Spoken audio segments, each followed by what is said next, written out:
You're listening to The Voice of Russia in London. I'm Daniel Sinner with today's discussion.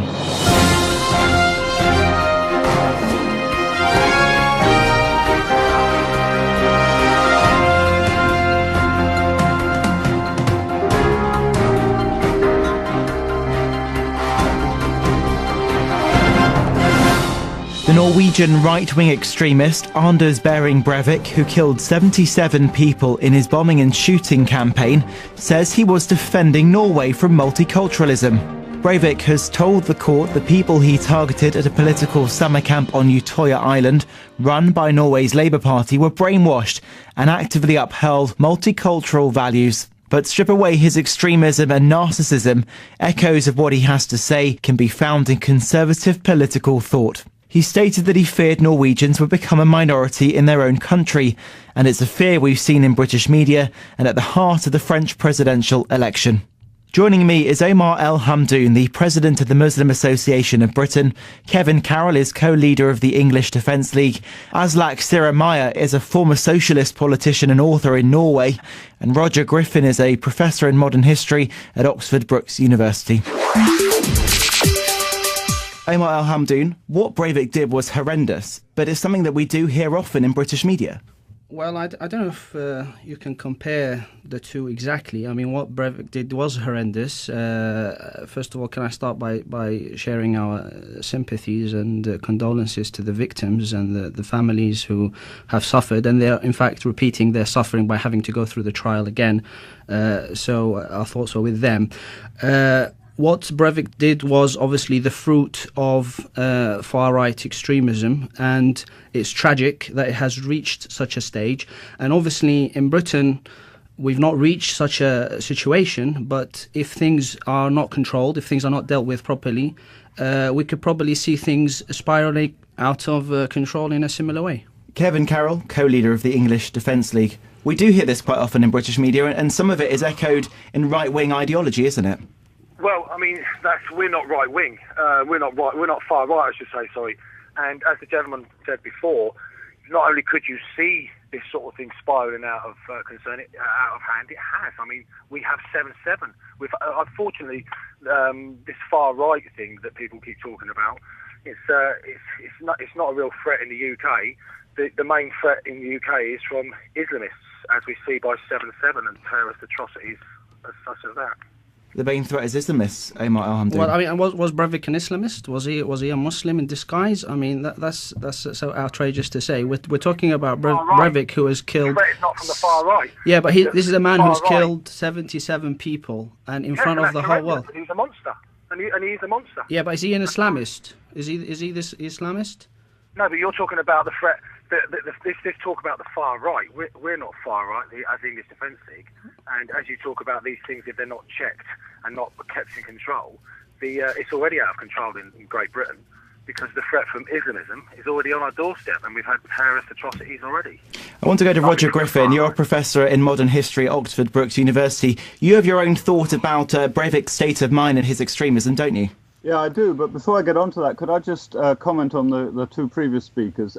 Breivik represents a very extreme form of action based on a particular fanatical worldview. I mean, there are widespread concerns about identity in Europe and about cultural mixing and balances between faith communities, etc. They are not all right-wing, and they're not all extremists. But could I also say to Kevin that though you're absolutely right that 7/7 was a monstrous act by Islamist extremists, there have been a number of plots. There is a far-right presence which occasionally produces terrorist plots, and though it's not part of the same sort of global organization as Al-Qaeda, we shouldn't minimize the fact that there is a very continued tradition of right-wing extremism, even if it's a very small minority. So it's minuscule in Great Britain. Minuscule. Yeah? It's not even a threat in Great Britain, really. The main threat in Great Britain and Europe, I believe, is Islamism.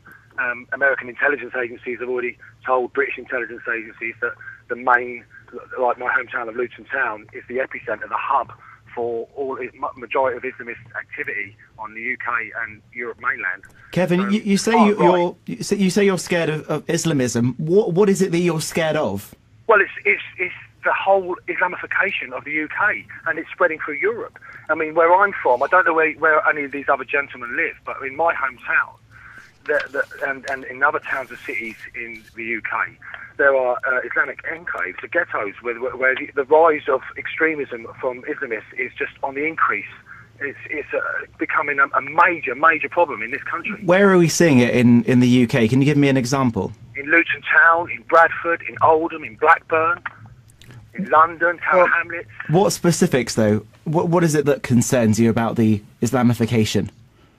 Well, we've got the constant calls for Sharia law. We've got over 100 Sharia law courts already established in the country. They've already been outlawed by the European Court of Human Rights as totally incompatible with Western secular law, and it's just on the increase. We've got extremist groups like MAC and Islam for UK. We've got lots and lots of Islamist groups that are constantly campaigning for Sharia law and actively pursuing it. It's just incredibly. It's just incredible. You couldn't make up. It's not unless you live in these towns and cities that you're constantly experiencing it. And if you don't live in these towns and cities where we live as working class people, I want to give Omar El-Hamdoun the right reply here. Now, Omar, you speak for moderate Islam. That is the majority force. However, we cannot deny there's a fringe minority here within the Muslim community that have anti-democratic views within Europe about the role of Islam in Europe, and they're intolerant of multiculturalism. And this is what Kevin's scared of. Well, I mean, this exists with all different spheres and whole spectrum of whoever is present. I mean, whichever ideology you have, you're going to have it's prone to extremism. So, I mean, Breivik was an extremist in his own right. He's not a Muslim, he's not an Islamist, but the amount of extremism that he's done, or the massacre that he performed, is actually a fruit of the ideology of extremist right wing.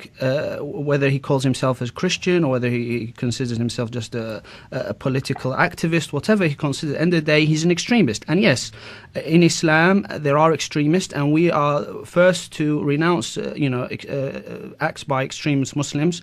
We don't. 18,000 terrorist attacks since 9/11.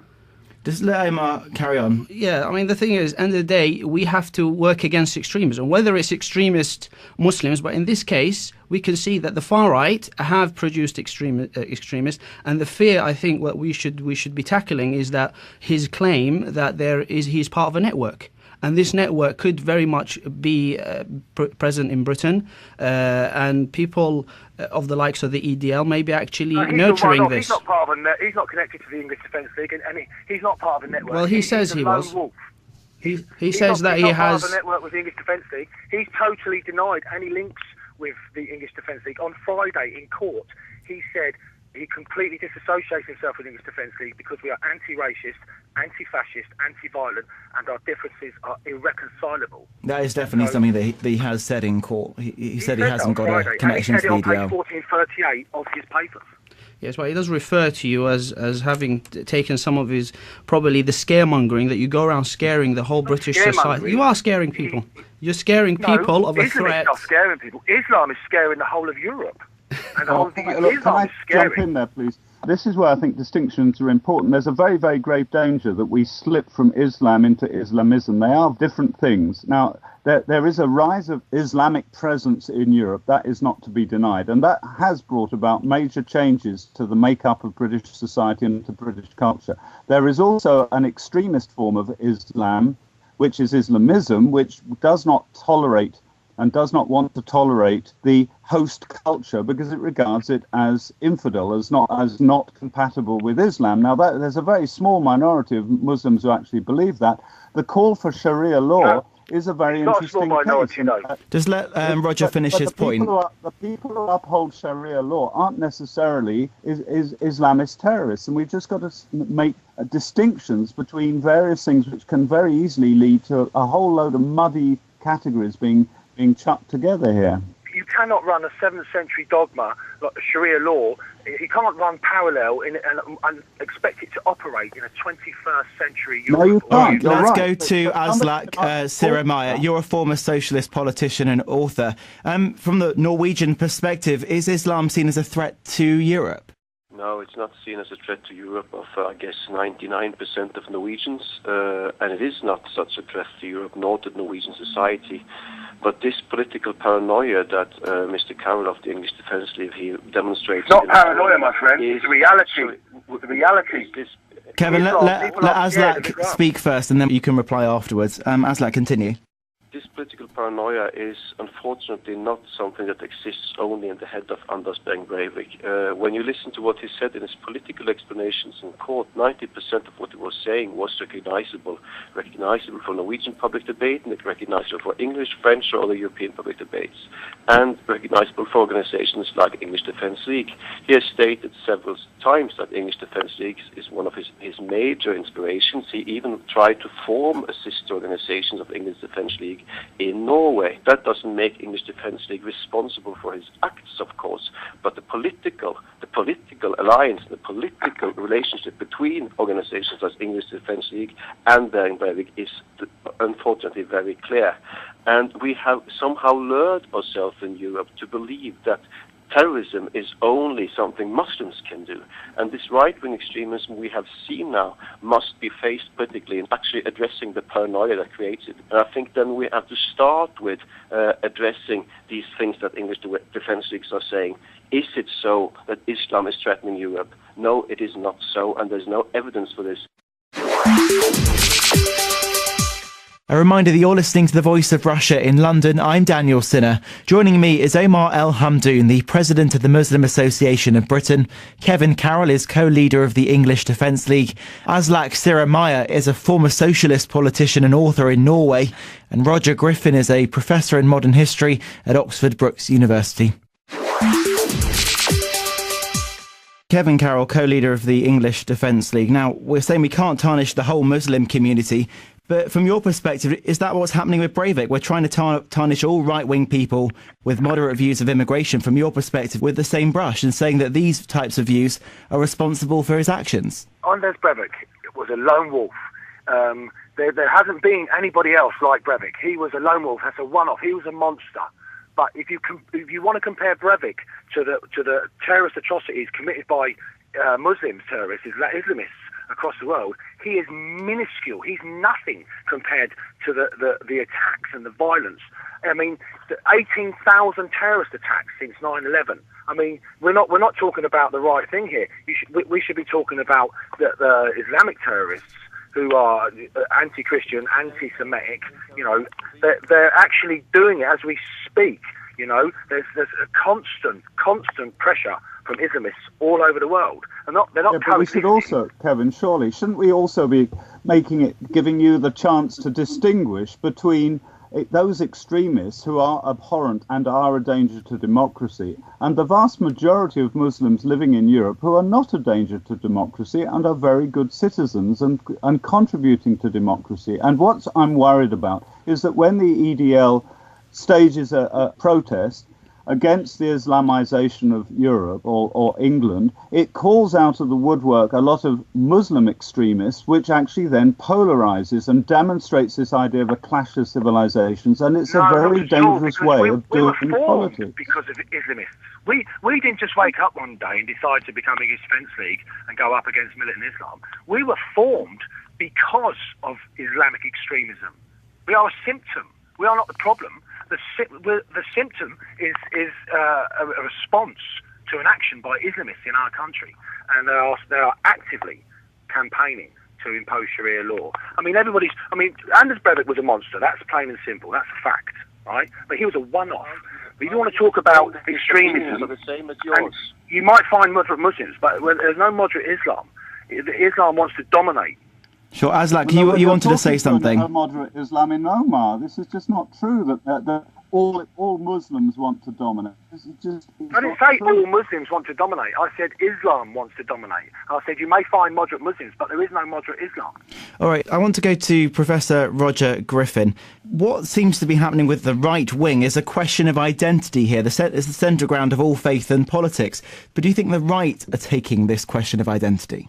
There are genuine issues about identity, and it is extraordinarily naive to think that you can have a major transformation of Europe such as has occurred since 1945 with mass immigration throughout Europe and the existence of a growing number of people who are not part of the European Christian or post-Christian background without there being tensions. I mean, it would be extraordinary if there weren't responses like the National Front in France or the League in Italy. But the fact is that the centre ground, for example, let's just take Britain, the leading parties are so frightened of talking about race and identity and multiculturalism in an intelligent, historically grounded way that it has left a sort of vacuum which can be exploited by people on the far right, because they seem to be the only people, the BNP, the EDL, and I do agree they are different parties, UKIP, and there are equivalents throughout Europe. They seem to be the only people addressing these important issues. We are not racist, and we're not. You can't talk about us in the same breath. If these issues are not addressed, because Christianity is being marginalised all over the UK and in Europe, it's under constant attack all over the world, and because of this, people are not addressing the problem. There will be more Anders Breiviks if the issues are not addressed, because people feel that they are being put back to the wall and they've got nowhere to turn. There is an elephant in the room and everybody is pretending not to see it. Sure, let's go to Aslak Meyer. You're a former socialist politician and author. Aslak, do we have this same kind of vacuum in Norway? We do have an ongoing debate on immigration, and we have many of the same movements as in England, but we do not have the same extreme class system as England has, and we do not have the poverty as you find in Luton, in Leeds, in Birmingham, and other English cities and suburbs. So the conflict has not been that extreme as you found in England, as you'll find in France, and I think it will grow in Italy and Spain, Greece, and other countries as the European social crisis moves on. And I think that if I'm trying to be serious with Mr. Carroll of the British Defence League, which is quite difficult, I must admit, considering his paranoia, but if you're trying to be serious of what he's saying, the issue at stake... Let Aslak continue. Aslak, carry on. The issue at stake is not how many Muslims are there in your neighborhood, but how many jobs are there in your neighborhood. And when you have, at the same time as you have in England, Prime Minister Cameron and Prime Minister Blair before him destroying the welfare system and actually creating a society where you live outside of society on the dole, and at the same time have mass immigration, you see that you will, some people will address this at Islam. And you have, of course, as Professor Griffith says, you can't change society as much as Europe has been changed after the Second World War without having tensions. But the question is, what will you do with this situation? And some people, and a growing number of Europeans, intellectuals and people like Mr. Carroll, they want to use the situation to tell us that we are living in the Crusades. We are living in an age where there will be an eternal war between Islam and Christianity, and this war we must fight. And I think that is what Mr. Carroll has in common with Anders Behring Breivik. I want to go to Omar Al-Hamdoun, the president of the Muslim Association of Britain. Now, we're concerned, as Roger says, by this vacuum in which, as Aslak has just said, is this ongoing fight from the right's perspective between right-wing and also Islam. First of all, can I say, I mean, it's to a certain extent, it's ridiculous to distinguish between Islam and Muslims. A Muslim is someone who lives by Islam, and a proper Muslim is someone who abides by Islam. Now, what we have is a problem. Muslims, yes, we have extremists. They are a very small minority, but we're there. As Muslims, we are denouncing this extremism. The equivalent of Muslim extremism is people like the EDL. They are the equivalent of Muslim extremism. And I think British society as a whole is denouncing the EDL. The EDL. No. Let Omar continue, Kevin. I'll come to you straight afterwards. The EDL. Kevin, I'll come to you straight after Omar's finished.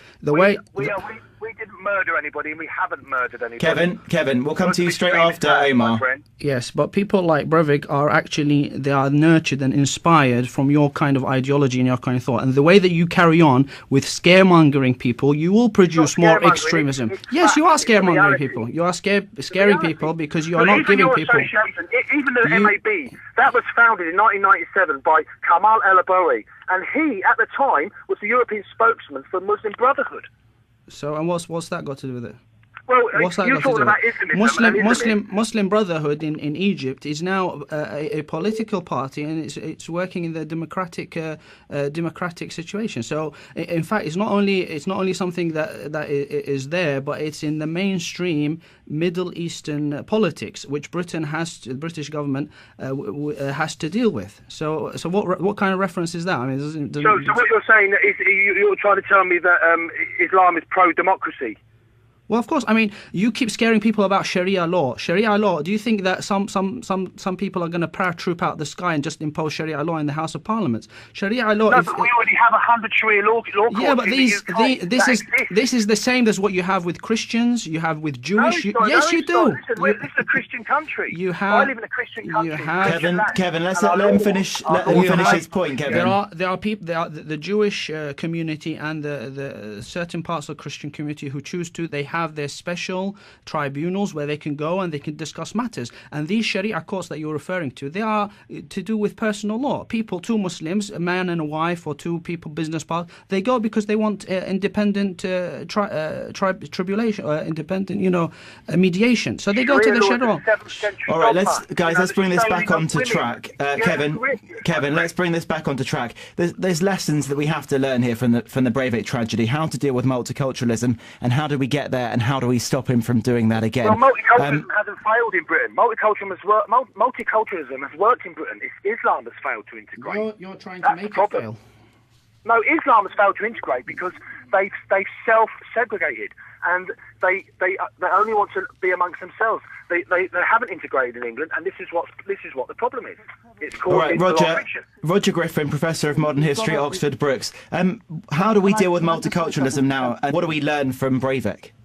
Let's use this conversation as an example of what can happen. I mean, we've got some very different opinions here. What I'd like to say to Kevin is that actually Kevin has got a lot in common with Omar. You both condemn extremist, Islamist Muslims who want to impose their way of their traditions, their faith on the whole of Britain. And what should happen is a proper debate within the mainstream society, an intelligent debate which has been avoided largely by the mainstream parties, which take on board the sort of fears, and I don't think they're just paranoid, that Kevin and his colleague have, and so that we can actually move liberalism and tolerance on. There is a genuine moderate tradition within Islam. It has to become a strong tradition and marginalize extremists. I do not think that Kevin's EDL is neo-Nazi or violent, but it can very easily be misinterpreted as fomenting violent extremism and polarization. And I think this sort of discussion, we shouldn't end up hating each other. We should end up wanting greater debate and more understanding about each other's point of view. And so what I'm saying, what we should do with the Breivik affair, and it's happening all over Europe, is to use it as a catalyst, a stimulus for more intelligent debate of the real issues about faith, identity, society, and the sort of future we want, separately and communally. And we can't just allow extreme or simplistic opinions to take over the debate. A reminder that you're listening to The Voice of Russia in London. I'm Daniel Sinner. Joining me is Omar El Hamdoun, the President of the Muslim Association of Britain. Kevin Carroll is co-leader of the English Defence League. Aslak Siremaya is a former socialist politician and author in Norway. And Roger Griffin is a professor in modern history at Oxford Brookes University. Aslak, Mayor, you're from the former socialist politician and author. Do you think that the liberal ideology in Western Europe has spawned a monster like Breivik? No, I think basically what spawned the monster like Breivik is right-wing extremism and Islamophobia. This is where he has found the soil where his extremism has grown. This is where he spent his days. This is where he spent his debates and found his facts, or facts that is in curses because they're not facts.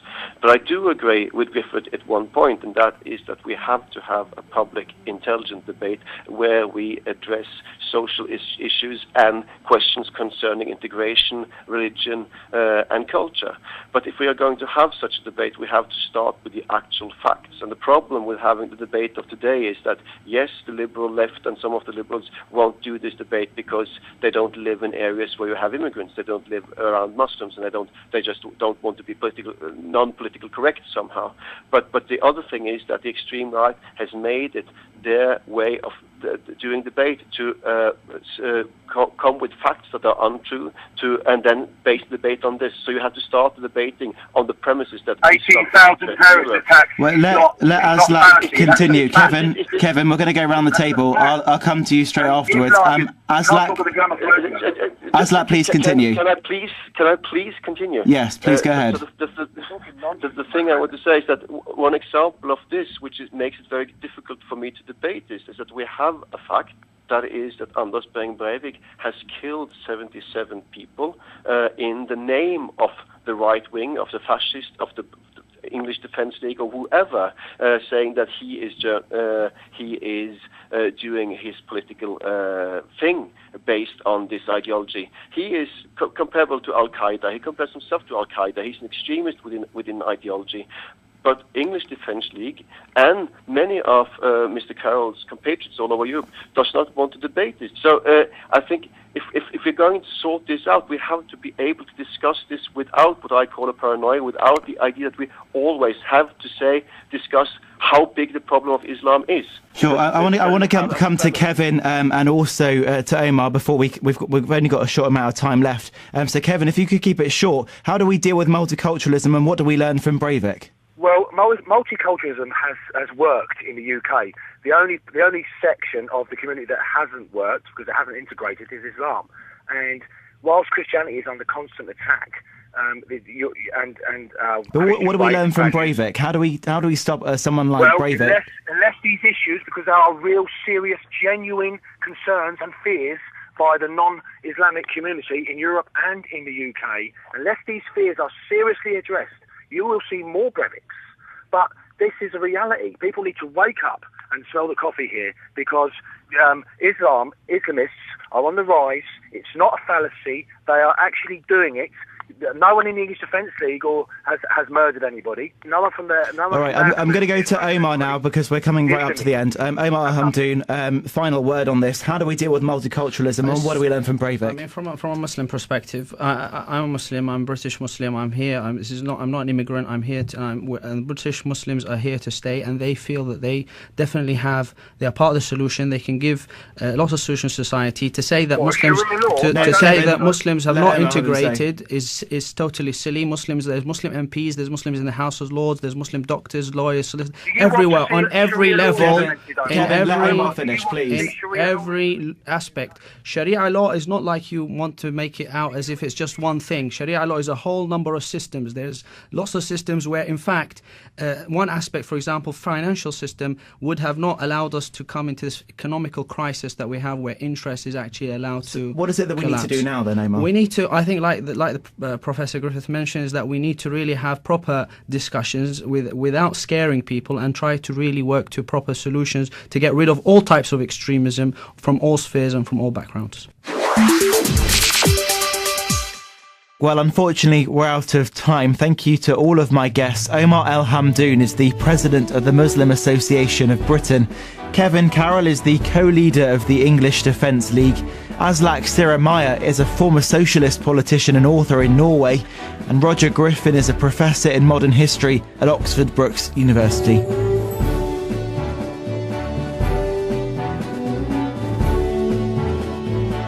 Election. Joining me is Omar El Hamdoun, the president of the Muslim Association of Britain. Kevin Carroll is co-leader of the English Defence League. Aslak Siremaya is a former socialist politician and author in Norway. And Roger Griffin is a professor in modern history at Oxford Brookes University. Omar El Hamdoun, what Breivik did was horrendous, but it's something that we do hear often in British media. Well, I don't know if you can compare the two exactly. I mean, what Breivik did was horrendous. First of all, can I start by sharing our sympathies and condolences to the victims and the families who have suffered, and they're in fact repeating their suffering by having to go through the trial again. So our thoughts are with them. What Breivik did was obviously the fruit of far-right extremism, and it's tragic that it has reached such a stage.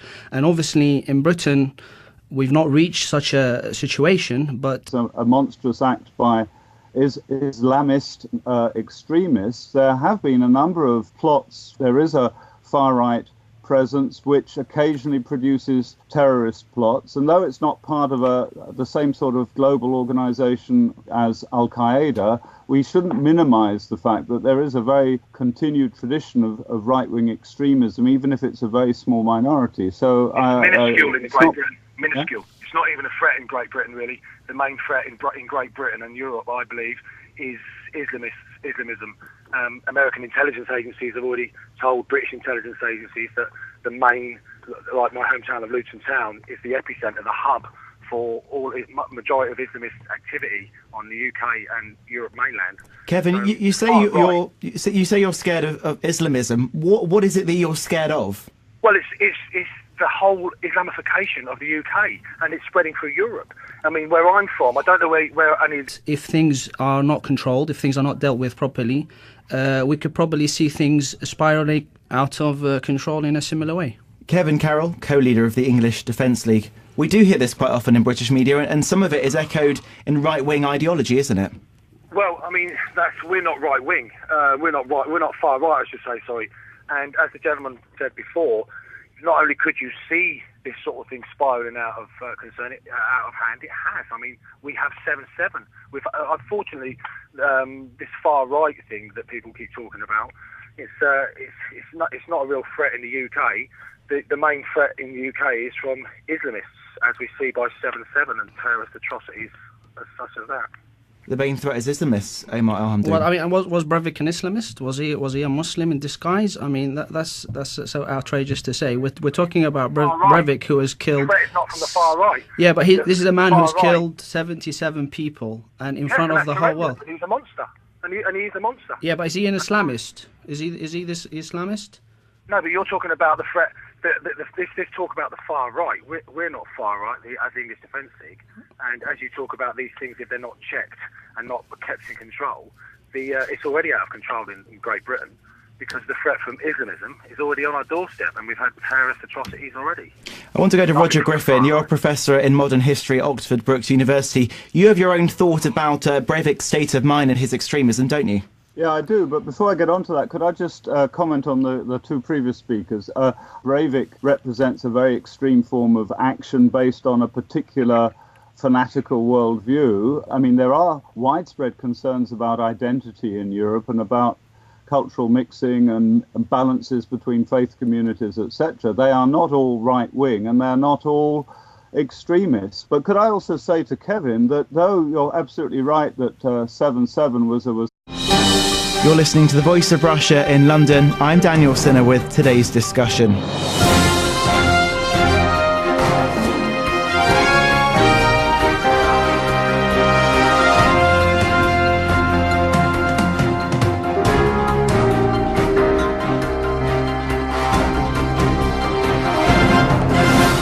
The Norwegian right-wing extremist Anders Behring Breivik, who killed 77 people in his bombing and shooting campaign, says he was defending Norway from multiculturalism. Breivik has told the court the people he targeted at a political summer camp on Utøya Island, run by Norway's Labour Party, were brainwashed and actively upheld multicultural values. But strip away his extremism and narcissism, echoes of what he has to say can be found in conservative political thought. He stated that he feared Norwegians would become a minority in their own country, and it's a fear we've seen in British media and at the heart of the French president.